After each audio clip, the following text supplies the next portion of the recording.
Hello friends, Jayati food lovers চ্যানেলে সকলকে স্বাগত জানিয়ে শুরু করছি আমার আজকের ভিডিও। আজ আমি তোমাদের সাথে শেয়ার করছি স্পেশাল মশলা সহ আলু কাবলি রেসিপি। এটা দেখেই কিন্তু আমাদের জিভে জল চলে আসে। এই টক জাতীয় আলু কাবলি খেতে কিন্তু অসাধারণ লাগে। তো বন্ধুরা, এই আলু কাবলি কীভাবে সহজেই বাড়িতে বানিয়ে নেওয়া যায় সেটাই আজকে তোমাদের সাথে শেয়ার করব। তো চলো দেখে নিই। প্রথমেই আমি তৈরি করে নেব আলু কাবলির স্পেশাল মশলাটা। ওভেন অন করে আমি প্যান বসিয়ে দিয়েছি। এবার কিছু মশলা আমি এই শুকনো খোলায় নেড়ে নেব। প্রথমে দিয়ে দিলাম 4টে শুকনো লঙ্কা, 2 চামচ গোটা ধনে, আর দিয়ে দিলাম 2 চামচ গোটা সাদা জিরে।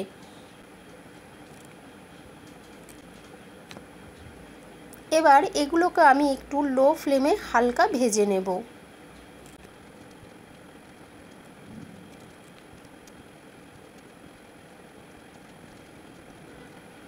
এবার এগুলো একটু হালকা ভাজা হয়ে গেলে দিয়ে দিলাম 1/2 চামচ আজওয়ান। এবার এটা একটু নেড়ে নেব।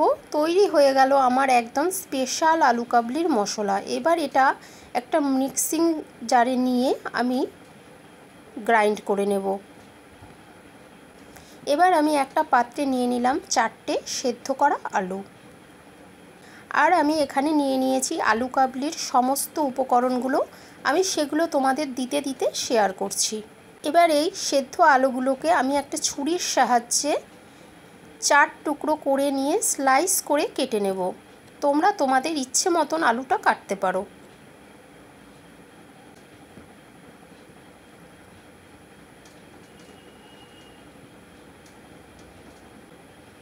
এই একইভাবে আমি সমস্ত আলুগুলো স্লাইস করে কেটে নেব।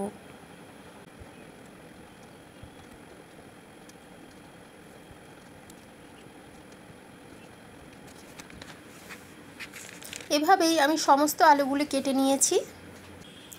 এবার এর মধ্যে দিয়ে দেব স্বাদ অনুযায়ী বিট লবণ।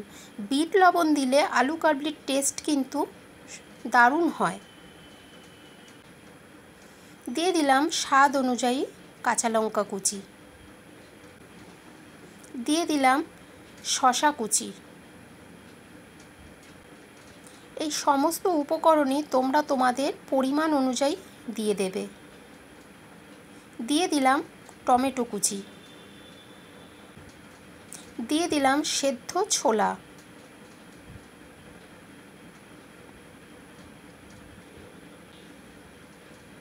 এবার দিয়ে দিলাম সেদ্ধ হলুদ মটর,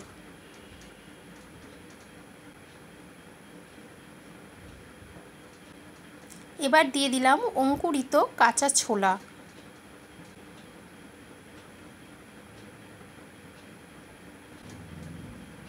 দিয়ে দিলাম কুচনো ধনেপাতা,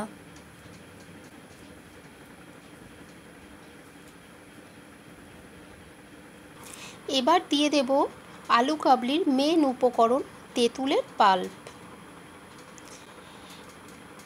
তোমরা যে যতটা পরিমাণ টক খেতে পছন্দ করবে সেই অনুযায়ী টকটা ইউজ করবে। আমি এখানে 3 চামচ তেঁতুলের পাল্প দিয়ে দিলাম। এবার দিয়ে দিলাম কিছু ভাজা বাদাম, আর সব শেষে দিয়ে দিলাম একটু পাতিলেবুর রস। এবার সমস্ত উপকরণগুলো ভালো করে মাখিয়ে নেব। দিয়ে দিলাম স্পেশাল তৈরি করে রাখা ভাজা মশলাটা।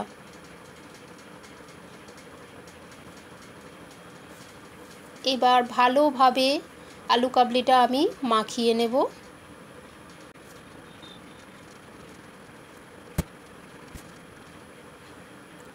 দেখো, একদম তৈরি হয়ে গেছে আমার আলু কাবলি। দেখেই জিভে জল চলে আসছে। তাহলে চটপট বন্ধুরা তোমরাও বাড়িতে বানিয়ে ফেলো। আর আমার রেসিপিটি কেমন হয়েছে সেটি একটি লাইক ও কমেন্ট করে অবশ্যই জানিও। তো বন্ধুরা, আমার চ্যানেলটিকে অবশ্যই সাবস্ক্রাইব করে দিও আর পাশে থাকা বেল আইকনটি অবশ্যই ক্লিক করে দিও, যাতে আমি নতুন কোনো ভিডিও দিলে সবার আগে তোমাদের কাছে পৌঁছে যায়। তো আবারও চলে আসব খুব তাড়াতাড়ি নতুন একটি রেসিপি নিয়ে। তো বন্ধুরা, আমার সম্পূর্ণ ভিডিওটি দেখার জন্য তোমাদেরকে জানাই অসংখ্য ধন্যবাদ।